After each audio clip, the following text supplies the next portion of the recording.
Well, I do. Is that true? The governor of the great state of Ohio, John Kasich.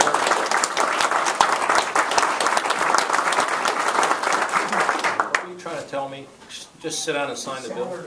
Oh, Saturday. No, I don't think so. Anyway, so let me just get to the bottom line here. There were big financial institutions that could drive a truck through the law and be able to shift their equity outside of this state where it didn't get taxed. And so Sarah and her cohorts had to pick up the tab because they were avoiding paying what they should have paid. Now, I'm sure that the people with the bankers, Ohio Bankers Association, just loved the fact that this bill was coming. But they worked with us, and the big banks were really just taking advantage of what the law was. But that was clearly a loophole. We had a lot of discussions in Ohio about what's a loophole. This was a loophole. And as a result, our smaller institutions had to pay more. Now, you know, Harvey is here. He represents Insight Bank.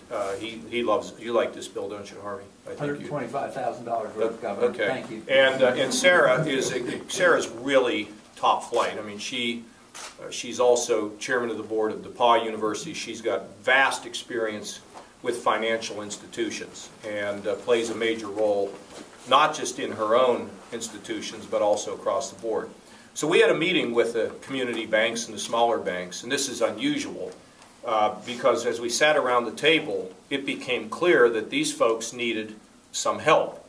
And we got a reporter in the back, I can't remember his name, but he writes for one of the papers here locally, and he pointed out the fact that that we were trying to do something to really help these small banks in an article he wrote after that meeting.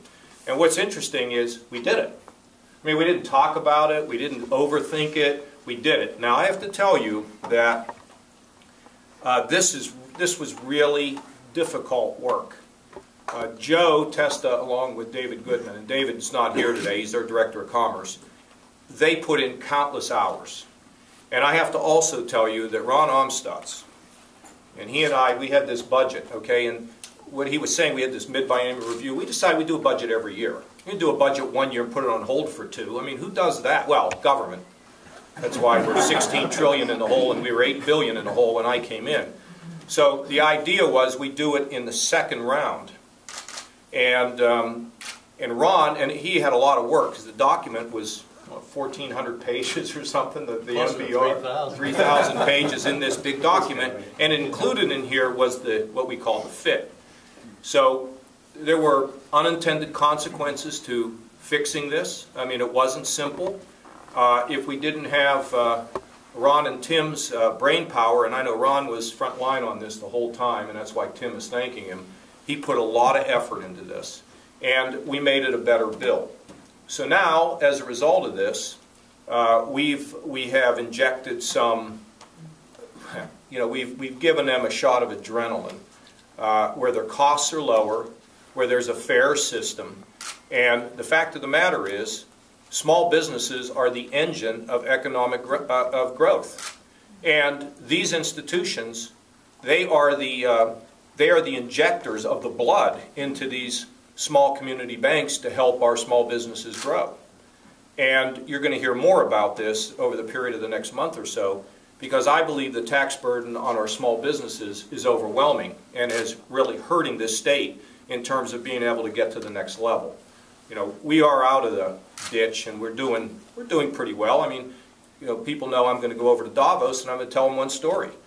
We started with 89 cents in the rainy day fund. We now are structurally balanced. Our credit has gone up.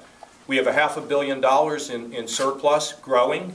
We are #1 in the Midwest in job creation, #5 in the country. We're within 600 miles of 60% of the country. Bring your businesses here. We're stable, and we are going to continue to be aggressive to educate our children, to improve our higher education system, to job train our people. I was in Detroit yesterday with the managers, the top managers of all the auto companies, and exactly what I told them. And so the stability, but yet not resting on your laurels. I met with Sebastian Thrun the other day. He created the autonomous car. you know that street in San Francisco that zigzags back and forth? His car will drive itself up and down that street. And he came to see me and to talk about what the future is for job training and what the future is for additional manufacturing inside of our state. And he said, your story is so great, you have to make sure that you go and you tell the Ohio story. Because we are really, frankly, pulling out of the depths, and it's exciting to see. And we've all been a part of it. Jay Hottinger included, who ought to be up here. He's your state, you probably don't know, he's your state representative. He's not a very big presence here in Lincoln County.